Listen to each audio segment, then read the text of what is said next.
आ रही है। आवाज आ रही है ना। हेलो दोस्तों, वेलकम टू एग्जामपुर। मैं विवेक आप सभी का हार्दिक स्वागत करता हूं। Good morning to all. और जल्दी से एक बार आप सभी लोग जुड़ जाइए। स्टार्ट करते हैं शानदार सी अपनी फिजिक्स की क्लास को। आ जाओ, सभी के सभी आ जाइए। एक बार सभी के सभी बच्चे आ जाएंगे।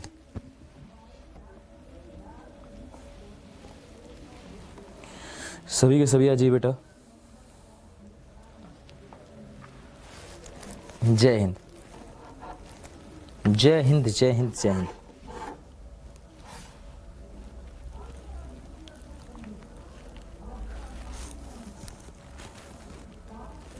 चलिए आ जाइए भाई।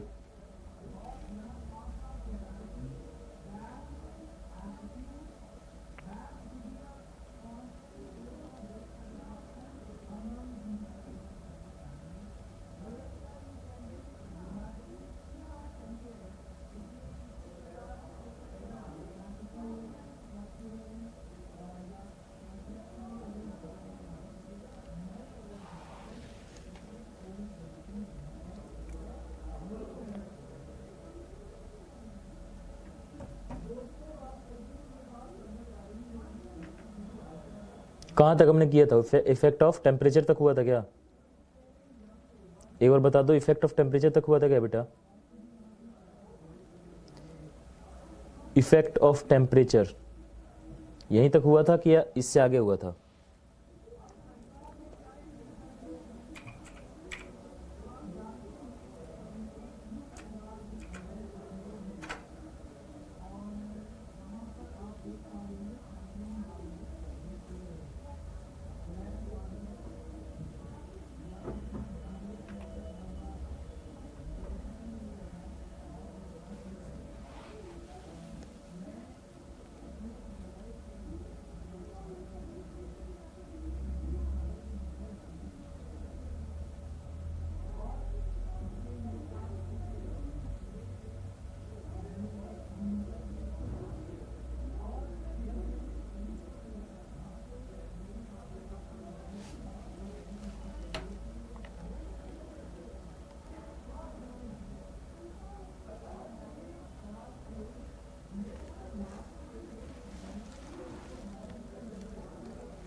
चलिए, इफेक्ट ऑफ टेम्परेचर तक देख लिया था हमने ओवरऑल, यही कहना चाहते हो?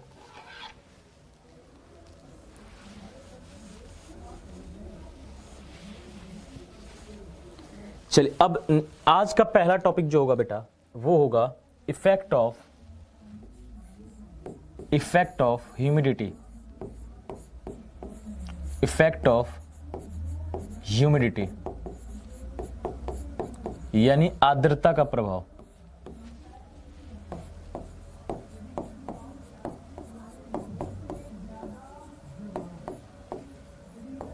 नमी का आर्द्रता का प्रभाव यानी अगर आपका ह्यूमिडिटी बढ़ती है तो क्या होता है? ऐसा क्या होता है आपके साथ? सर डॉल्फिन का वॉइस कितना, क्या पूछ रहे हो? डॉल्फिन? अब सर जो गिवन टेम्परेचर के बारे में पढ़ाए हैं वो एक बार रिपीट कर दीजिए। और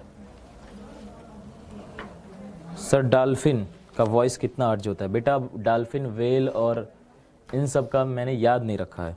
गूगल ये सब चीज़ें ईजिली बता देता है, तो गूगल से पता कर लिया करो।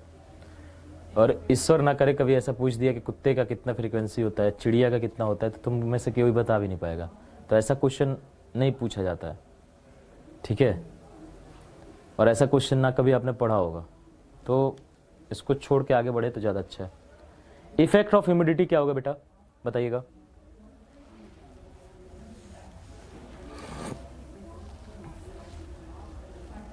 बोलिए। अगर आप जब भी आर्द्रता बढ़ती है, ठीक है, effect of humidity, when humidity increases density of the air decreases. So a rise in humidity, rise in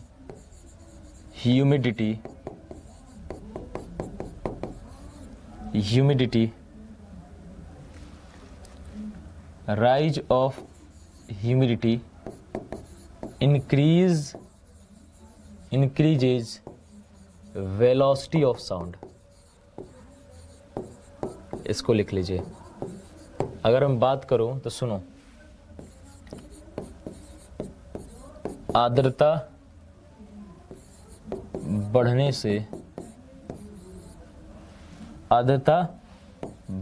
से हवा का घनत्व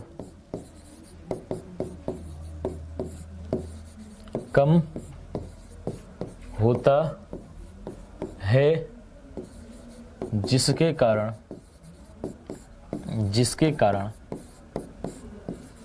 आर्द्रता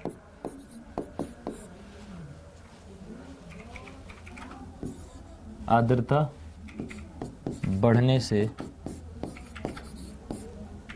ध्वनि का वेग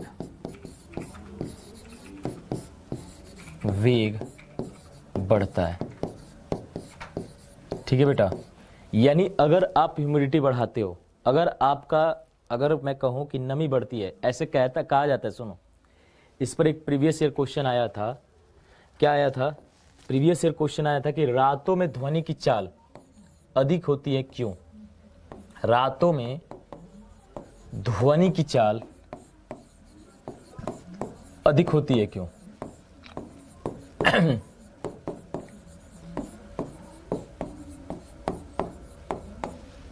बोलिएगा, रातों में ध्वनि की चाल अधिक होती है क्यों? ये आपसे पूछा गया था कि रातों में ध्वनि की चाल अधिक क्यों होती है भाई, ये आप बताओ। आपको पता होगा कि रातों में ध्वनि की चाल अधिक हो जाती है। आप देखते हो, आप मतलब रातों में क्या होता है कि आप कितना भी स्लोली बात करोगे, आपकी आवाज़ दूर तक जाती है। या फिर रात में अगर आप छत पे खड़े होकर गांव में जिस दिन तुम्हें तहलका मचाना हो, रात के 2 बजे जाके जो है चिल्ला देना कि चोर आया चोर आया चोर आया चोर आया। ठीक है, रात में छत पे चढ़ना, और तुम्हें जिस दिन कॉलोनी को पूरा परेशान करना हो, या फिर जिस दिन पूरे मोहल्ले को परेशान करना हो, पूरे अपने टोला, हमारे तरफ टोला होता है या फिर कस्बा होता है, पूरे कस्बे को अगर परेशान करना हो, कुछ नहीं करना, रात में 2 बजे खड़े हो जाना छत पर। एकदम छत पर भी सीढ़ी घर बना होता है, सीढ़ी घर के ऊपर खड़े हो जाना। उसके ऊपर अगर टंकी रखा हो, वाटर टैंक रखा हो, तो वाटर टैंक के ऊपर चढ़ जाना, और उसके बाद चिल्लाना चोर आया चोर आया चोर आया चोर आया। फिर से तेजी से चिल्लाना चोर आया। गांव के एकदम छोर तक तुम्हारी आवाज जाएगी। दिन में चिल्लाओगे तो तुम्हारे बगल वाले घर वाले भी सुनेंगे या नहीं सुनेंगे, कोई मतलब ये मैं भी नहीं सुने। लेकिन रात में अगर तुमने चिल्लाया चोर आया, भाई साहब पूरा गांव जो है ना उठ के और रात भर दौड़ेगा। याद रखना, रात भर दौड़ेगा, इस बात को याद रखिएगा, चोर को ढूंढेगा। और तुम जो है केवल डायरेक्शन देना, अरे वो उस गली में भाग रहा है, तब तक सभी लोग उधर दौड़ रहे हैं, अरे उस गली में गया, उस गली में गया, अरे इनके घर के पीछे है। ऐसे दौड़ा सकते हो। तो रात में क्या होता है बेटा कि ह्यूमिडिटी बढ़ जाती है, वायु में नमी बढ़ जाती है, जिसके कारण जो है आपका वेलोसिटी साउंड का बढ़ जाता है, और वो ज़्यादा दूर तक ट्रैवल करती है और ज़्यादा तेजी से ट्रैवल करती है। ठीक है, ज़्यादा दूर तक भी ट्रैवल करती है और ज़्यादा तेजी से भी ट्रैवल करती है। और रात में थोड़ा शोर भी कम होता है। तो दोनों कारण है। प्लस पॉइंट देखो क्या है कि दिन में शोर भी होता है, रात में सब सोए हैं, शोर भी कम है। तो ये चीज़ें हैं। ठीक है बेटा,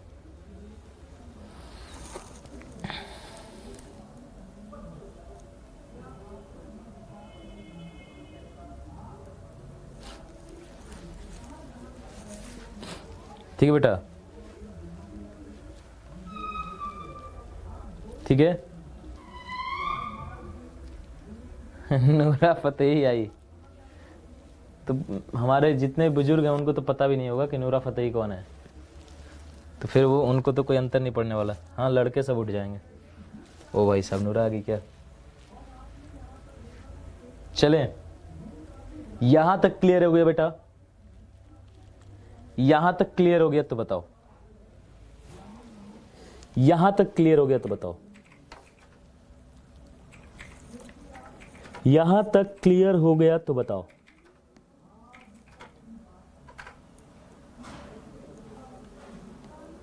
यहां तक क्लियर हुआ? अब इतना इफेक्ट पढ़ाया हूं, किसी को कोई डाउट है तो बताओ। इतना इफेक्ट सब पढ़ा दिया, अब इससे ज्यादा कुछ है ही नहीं। तो आप बताओ, यहां तक किसी को भी कोई प्रकार की दिक्कत हुआ हो, कोई परेशानी, कोई दर्द, बताइएगा। आप सभी के दर्द को देखा जाएगा, सुना जाएगा।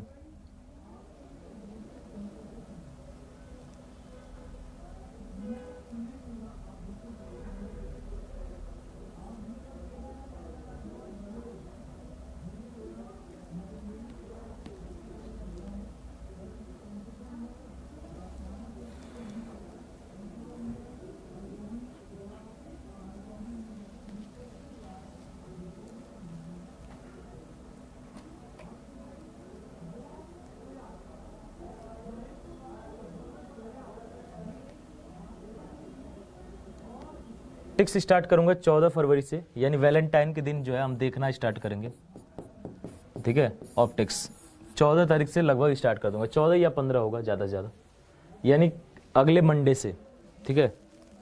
यहां तक क्लियर है?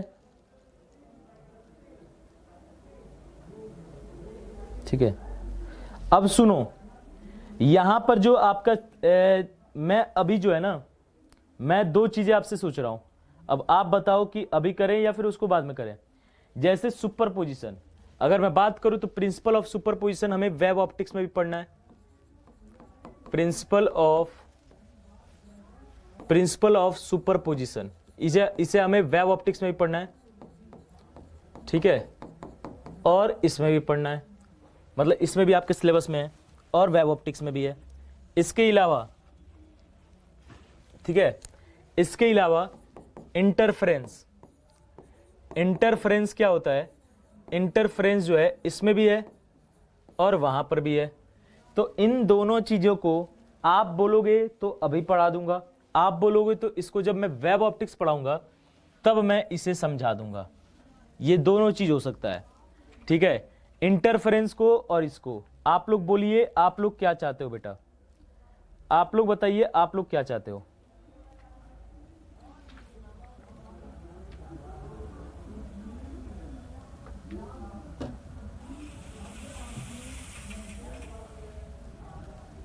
या फिर आप बोलोगे तो अभी मैं बताऊंगा।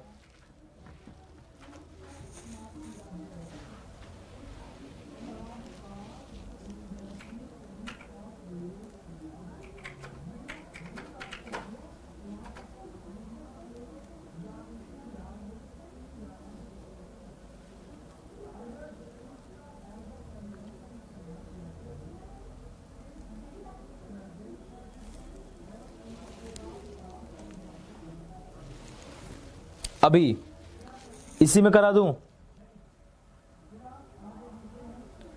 वेब ऑप्टिक्स में ये होगा। अच्छा, वेब ऑप्टिक्स एनडीए में कराऊंगा अभी कि नहीं कराऊंगा वो भी ठीक नहीं है, क्योंकि एनडीए में आता नहीं है। अच्छा, अभी करा दो ना, चलिए फिर कोई दिक्कत नहीं है। चलिए फिर नेक्स्ट हेडिंग डालिएगा, principle of superposition. Next heading डालो, प्रिंसिपल ऑफ सुपरपोजिशन।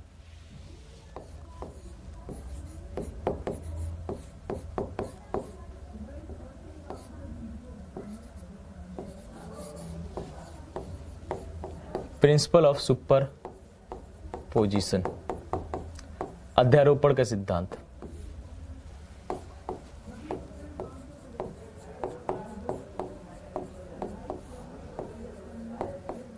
अध्यारोपण का सिद्धांत। चलिए आ जाइए भाई साहब, आ जाओ।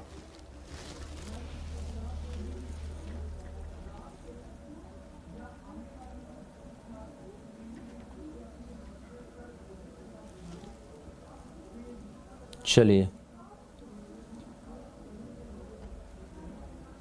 यहां तक क्लियर? अच्छा, PLE होगा ना, ये तो प्रिंसिपल सिद्धांत वाला है ना, इसको PLE कर दो।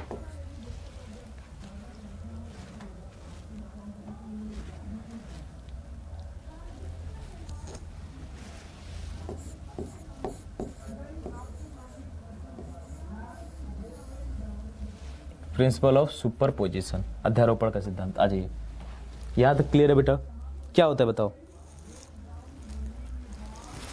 कोई समझाएगा? आप में से कोई बताएगा? चलिए, अभी करा रहा हूं भाई, अब ऑप्टिक्स आज ही स्टार्ट करा दूं? अभी बता रहा हूं, अभी तो करा रहा हूं। अब आ जाओ, आ जाओ, अभी करा रहा हूं।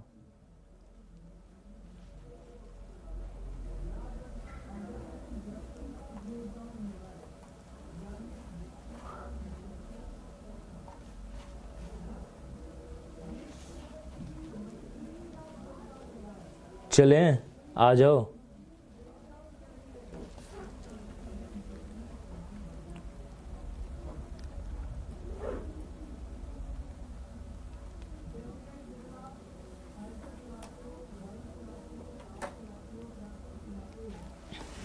चलिए,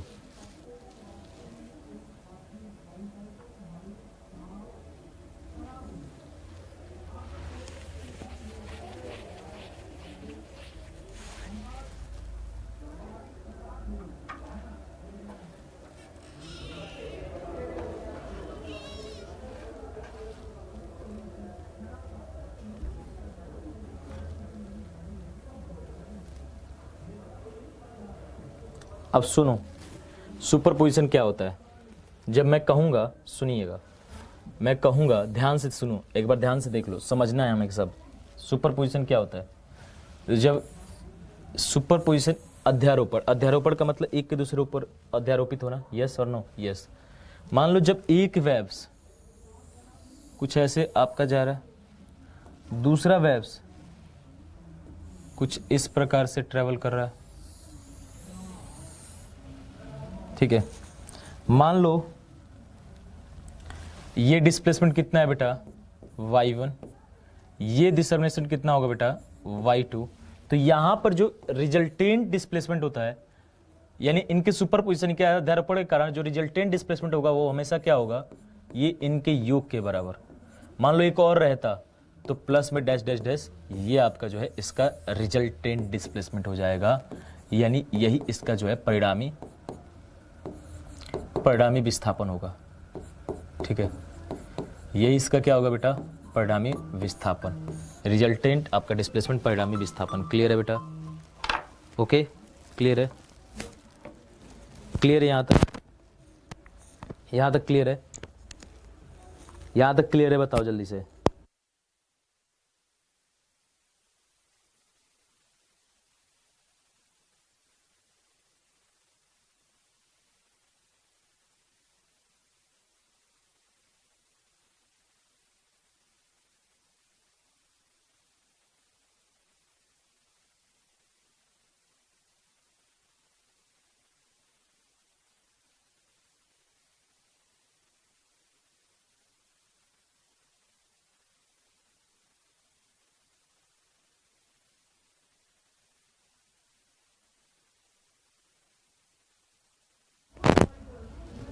क्लियर है?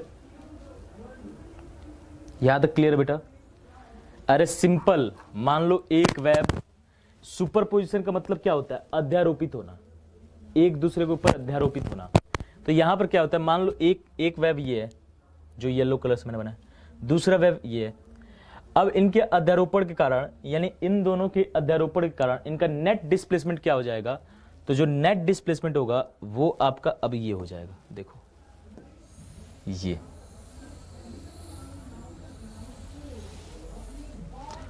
-y2 होगा। और जो नेट आएगा, जितना भी मैग्नीट्यूड अगर प्लस में आएगा तो ऊपर की तरफ उतना प्लस में करके आप क्या करोगे? नेट जो है ऐसे बन जाएगा आपका।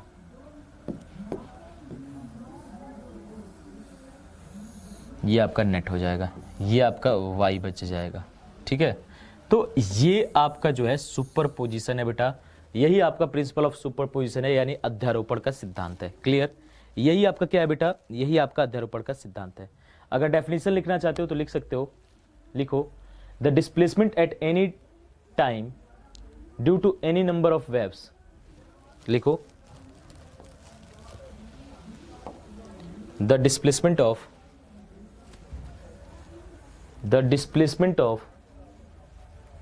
the displacement at any time, the displacement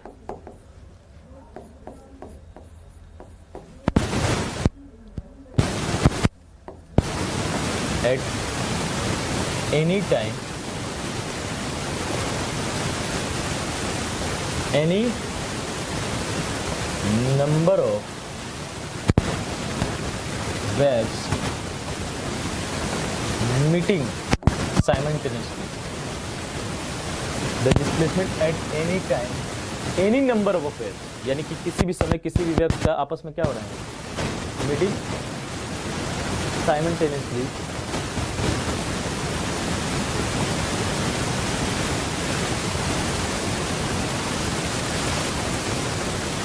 in a medium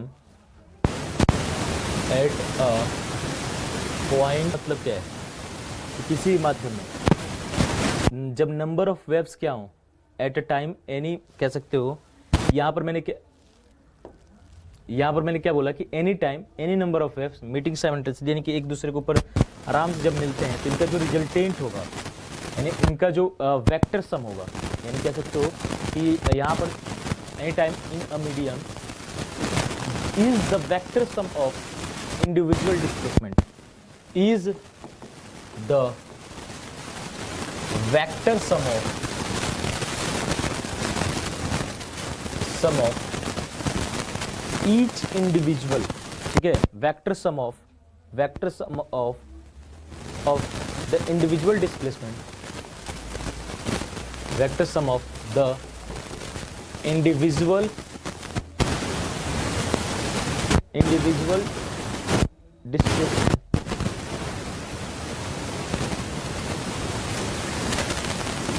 individual displacement due to each, the displacement at any time of number of waves meeting simultaneously at a point in a medium is the vector sum of individual displacement, हाँ अगर इनके अलग, each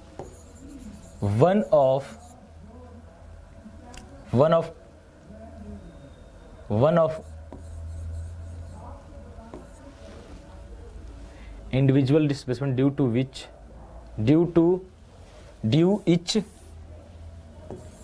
each one of waves, यहाँ पर कुछ displacement at any time any number of waves meeting simultaneously at a point in a medium is the vector sum of the individual displacement, due to each one of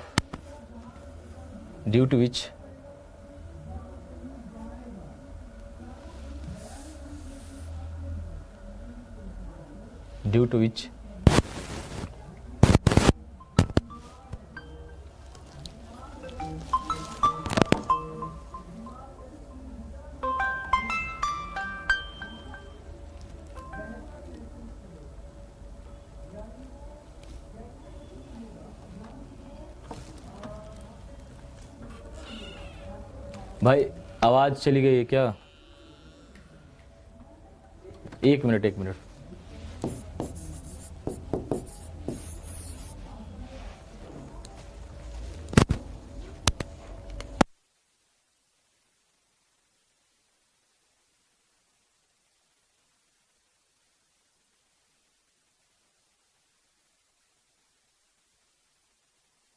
सब बज रहा है, एक बार बुला के लाइए।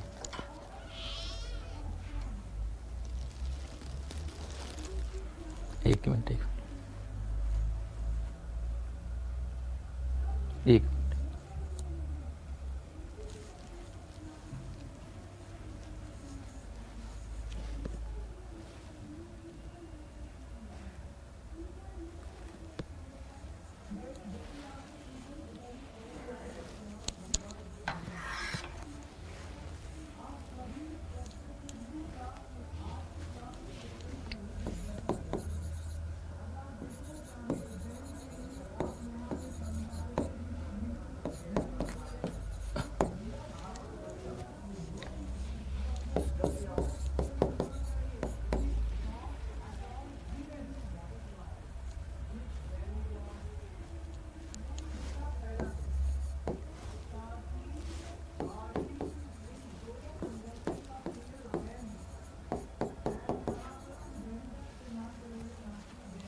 वॉइस ब्रेक हो रही है।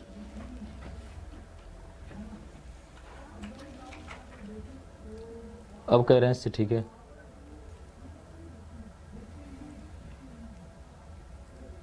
आवाज सही आ रही है कि नहीं आ रही है एक बार बता दो। आवाज सही आ रही है कि नहीं आ रही है एक बार बता दो।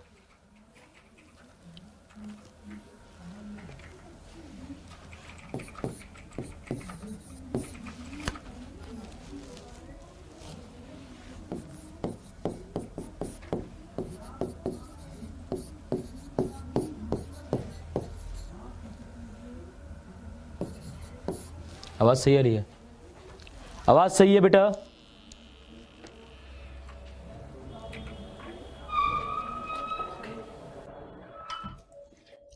आवाज सही आ रही है? क्लियर है?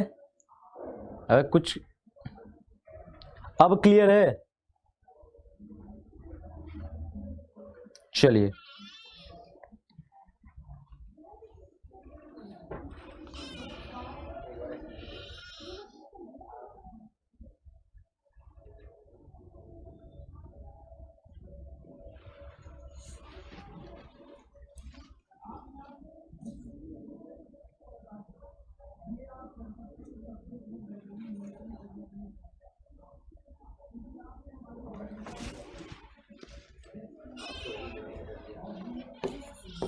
चलिए, तो जब दो या दो से अधिक तरंगे एक ही समय पर एक समान माध्यम में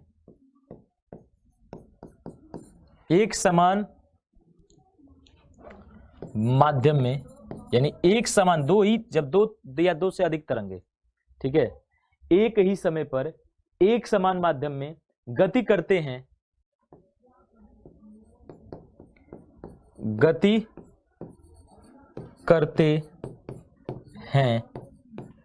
तो ये एक दूसरे को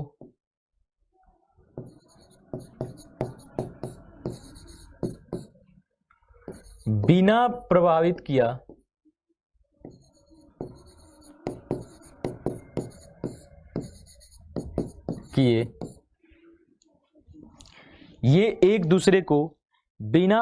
किए एक दूसरे से होकर गुजरते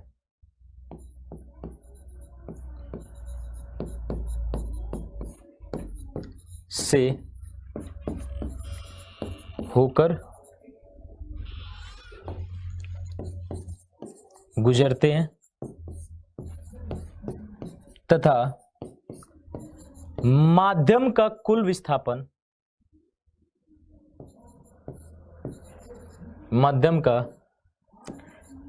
परिणामी विस्थापन, जिसे हम हिंदी में क्या कहते हैं बेटा? परिणामी विस्थापन को, या फिर इसे आप कह सकते हो कुल विस्थापन। परिणामी विस्थापन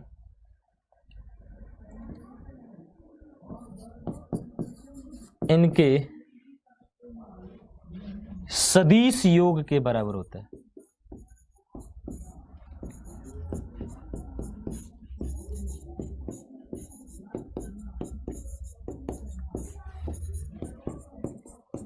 तो ये बेटा आपका डेफिनेशन हो गया। मैंने क्या समझाया था सुन लो एक बार, इसको तो नोट डाउन कर लेना, उससे पहले इसको समझ लो। मैंने क्या बोला बेटा कि जब भी याद रखना, जब भी दो वेव्स या दो से अधिक वेव्स अगर एक ही माध्यम में वो गुजर रही हैं, सेम मीडियम अगर वो गुजर रही हैं, तो इनका जो रिजल्टेंट होगा उन दोनों के वेक्टर सम के बराबर होगा। यही कहता है कि उस माध्यम का जो रिजल्टेंट डिस्प्लेसमेंट हो जाएगा, यानी उस मीडियम का जो रिजल्टेंट डिस्प्लेसमेंट हो जाएगा, वह उनके वेक्टर सम के बराबर होगा। मैंने आपको दोनों कंडीशन बताया कि अगर दोनों सेम फेज में है तो जुड़ जाते हैं, दोनों अपोजिट फेज में है तो यहाँ पर एक माइनस में तो चूंकि चला जाता है तो इनका vector sum y1 minus y2 हो जाएगा। अगर और भी रहता तो और भी होता।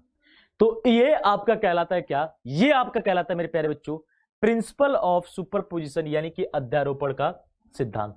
यहां तक क्लियर हुआ कि नहीं हुआ, ये आपको बता दीजिएगा एक बार।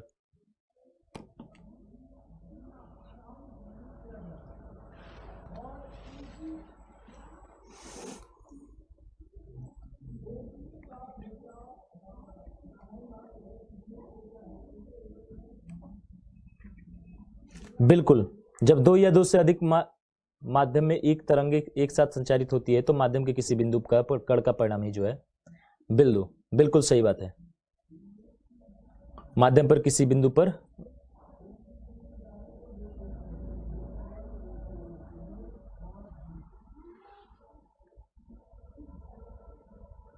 प्रैक्टिस क्वेश्चन करवाओ सर, फिजिक्स बुरा चल रहा है। हाँ भाई बहुत बुरा चल रहा है यार, मैं भी इस पे बहुत चिंतित हूँ। पढ़ना मत, यही होता है। आज क्लास में मतलब मान लो एक हफ्ते तक क्लास छोड़ देना, कह देना कि यार सर फिजिक्स बहुत बुरा चल रहा है। क्यों एक हफ्ते क्लास छोड़ दिया आपने, प्रैक्टिकल कुछ कराया ही नहीं। हर एक चीज़ कराया जा रहा है और एक अच्छे कराया जा रहा है, उस समय को उपयोग तो करो। क्लियर है बेटा? यहां तक क्लियर है क्या? यहां तक क्लियर है? चले चले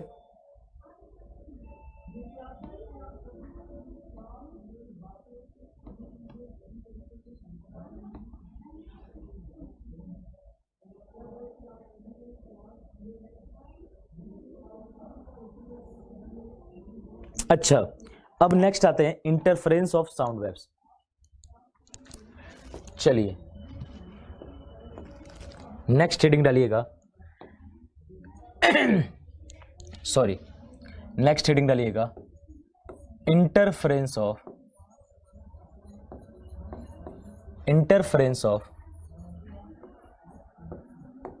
sound waves. Interference of sound wave यानी कि ध्वनि तरंगों का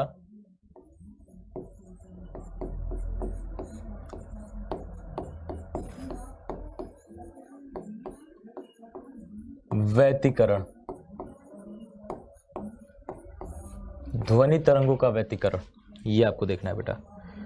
इंटरफेरेंस ऑफ साउंड वेव्स, आ जाइए, ध्वनि तरंगों का, ठीक है। अब इसमें क्या होता है ना कि ये देखो, जितने भी आपके आगे देखोगे, ठीक है, आपके कह दूंगा कि अगला जो एप्लीकेशन होता है इसका जो एप्लीकेशन होता है, इसके एप्लीकेशन सुपरपोजिशन का ही एप्लीकेशन जो है, सुपरपोजिशन का जो एप्लीकेशन है यानी जो अनुप्रयोग है, उन्हीं में आपका इंटरफेरेंस हो जाएगा। इंटरफेरेंस यानी व्यतिकरण, स्टेशनरी वेव्स अप्रगामी तरंगे और बीट, ये सब क्या है? बीट्स यानी प्ररोध, ये सब क्या है बेटा? ये सभी के सभी जो है इसी के एप्लीकेशन है, इसी का अनुप्रयोग है। इनमें से जब सबसे पहला अगर हम देखें तो ये तो हम देख चुके हैं स्टेशनरी, हमें देखना है इंटरफेरेंस यानी व्यतिकरण और बीट्स। तो आ जाइए, सबसे पहले देख रहे हैं इंटरफेरेंस। आपने एक चीज देखा हो बेटा, आप में से कितने लोग सिनेमा हॉल गए हो? आप में से कितने लोग सिनेमा हॉल गए हो बताओ? आप में से कितने लोग जो है सिनेमा हॉल गए हो बताइए?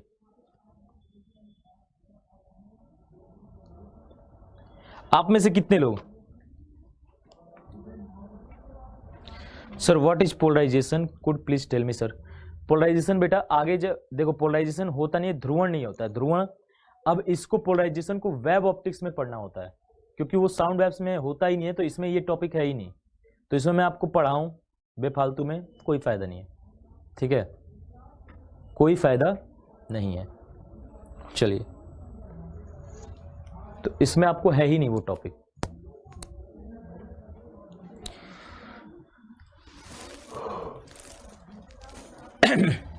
बताइए,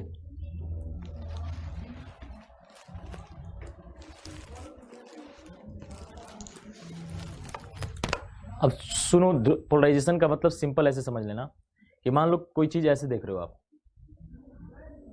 अब इसने आपने क्या कर दिया कि आपको मान लो एक एग्जांपल समझा रहा हूँ पोलराइजेशन के। मान लो कि मुझे ये माइक देखना है, इसके आगे मैंने एक सीट रख दिया ऐसा, तो चूंकि अब ये इसमें जो स्लिट्स बने हैं वो ऐसे थे तो मैं इसको देख पा रहा हूँ। अब मैं इस स्लिट को घुमा दिया, अब क्या हो रहा है कि अब जो है इसकी इंटेंसिटी कम हो गई, यानी कि जो दिख रहा था वो अब जो है धुंधला दिख रहा है या फिर ना दिखे, तो ये आपका प्रकाश का ध्रुवण कहते हैं। अब चूंकि वो ट्रांसवर्स वेब होता है तो इसमें तो आसानी से ऐसे करके निकल लेता है, लेकिन जब ऐसे हो जाता है तो ट्रांसवर्स वेब जो है बहुत कम पास कर पाती हैं, तो वहाँ से इसकी इंटेंसिटी कम हो जाती है, या फिर कह सकते हो इसको देखने में आप धुंधला देखोगे। तो ये सब आपका ध्रुवण होता है। चूंकि लॉन्गिट्यूडिनल वेव्स तो कंप्रेशन करते हैं, तुम ऐसे रखोगे तो भी वो सीधे सीधे ऐसे से निकल लेंगे, ऐसे रखोगे तो भी निकल लेंगे। तो इनमें ध्रुवण नहीं होता, ठीक है, इनमें ध्रुवण नहीं होता। यानी साउंड वेव्स लॉन्गिट्यूडनल वेव्स होता है, और जितने भी लॉन्गिट्यूडनल वेव्स होते हैं उनमें आपका पोलराइजेशन नहीं होता, ध्रुवण नहीं होता। अब इसके बारे में आगे डिटेल में पढ़ोगे, पूरा डिटेल में पढ़ोगे जब वेब ऑप्टिक्स आप पढ़ोगे। वेब ऑप्टिक्स जब पढ़ोगे तो पूरा डिटेल में आप लोग इन चीजों को पढ़ोगे, ठीक है। चलिए,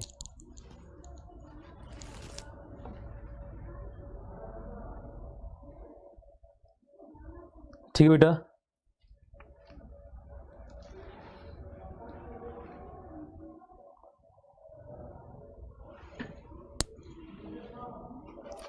सुनो,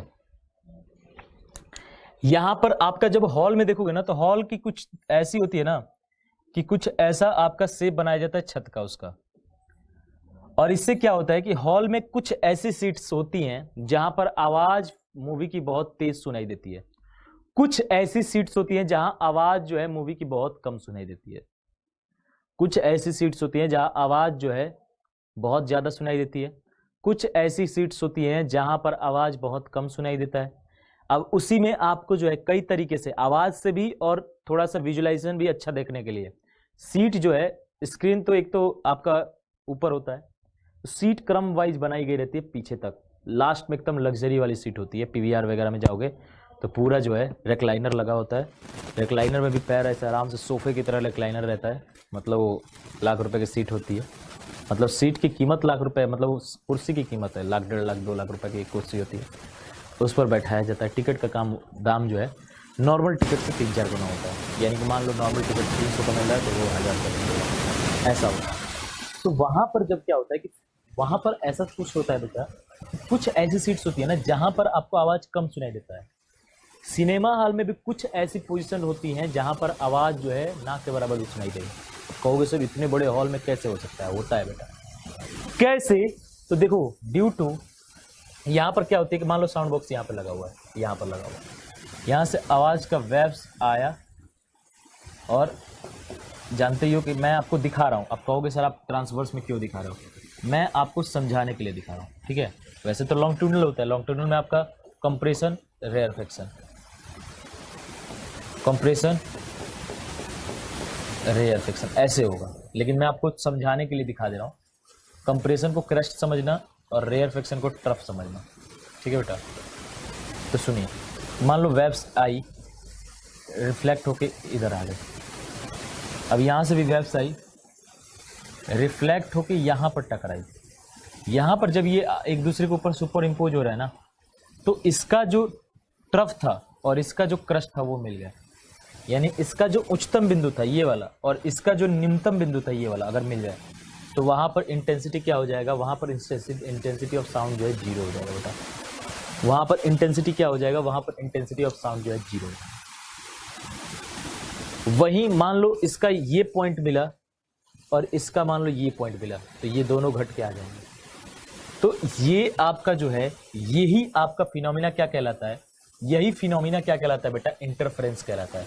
यानी वेव्स के सुपर इम्पोज के कारण, ठीक है, जब सुनो एक बार, वेव्स के सुपर इम्पोज के कारण जब सेम फ्रीक्वेंसी, सेम वेवलेंथ और सेम वेलोसिटी में कोई आपकी कह सकते हो कि कोई अगर आपका वो चल रहा है, same frequency, same wavelength, same velocity और सेम डायरेक्शन में अगर कोई आपका क्या चल रहा है बेटा, कोई आपका वेव अगर प्रोपोगेट हो रहा है, कोई वेव अगर आपकी संचरित हो रही हैं, तो उनके सुपर इम्पोजिशन के कारण, उनके सुपर इम्पोजिशन के कारण यानी उनके अध्यारोपण के कारण उसकी इंटेंसिटी बढ़ जाती है, या फिर कह सकते हो उनकी इंटेंसिटी घट जाती है। यानी उनके इंटेंसिटी में कुछ परिवर्तन होता है, और यही आपका क्या कहलाता है बेटा?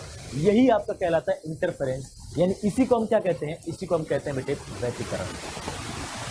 यानी कि सेम फ्रीक्वेंसी, सुनो, same frequency, same wavelength, same velocity, same direction में क्या प्रोपोगेट होने वाली वेव्स जब एक दूसरे के ऊपर सुपर इम्पोज होती है, यानी एक दूसरे के ऊपर अध्यारोपित होती हैं, तो उनके इंटेंसिटी में प्रभाव होता है, यानी उनके इंटेंसिटी में बदलाव होता है। इसी को हम क्या कहते हैं बेटे? इसी को हम कहते हैं मेरे प्यारे बच्चों, इसी को हम कहते हैं आपका क्या, इसी को हम कहते हैं आपका इंटरफेरेंस यानी कि व्यतिकरण। यानी जब दो वेब्स आपस में क्या करें, एक दूसरे के ऊपर अध्यारोपित हो। जब दो वेब आपस में एक दूसरे के ऊपर अध्यारोपित होते हैं इन्हीं को हम कहते हैं व्यतिकरण। क्लियर? उसमें जो भी आपका इंटीग्रेटिव प्रभाव है, यहाँ तक क्लियर है? फिर रेडियो चलने लगा, यानी क्या हो रहा है, क्यों रेडियो चल रहा है? क्या माइक तो सही है, इसको बोलिए ना, सही कराइए यार।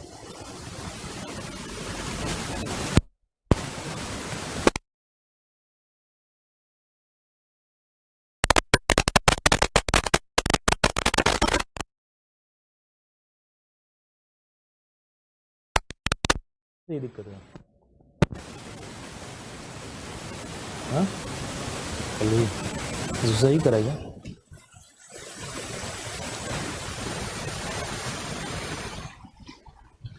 चलिए कोई नहीं, कल इसको आगे करेंगे, ठीक है? कल एक क्लास रख देंगे संडे को, कल इस चैप्टर को समाप्त करेंगे, मंडे को जो है ऑप्टिक्स स्टार्ट कर देंगे बेटा। कल इस चैप्टर को कोशिश करेंगे समाप्त करने का और मंडे को स्टार्ट कर देंगे ऑप्टिक्स, ठीक है? चलिए कल इस चैप्टर को समाप्त करेंगे और मंडे को स्टार्ट कर देंगे ऑप्टिक्स। तो चलिए फिर आज के सेशन को यहीं तक रखते हैं। Love you all, take care, smiling, Jai Hind, जय भारत।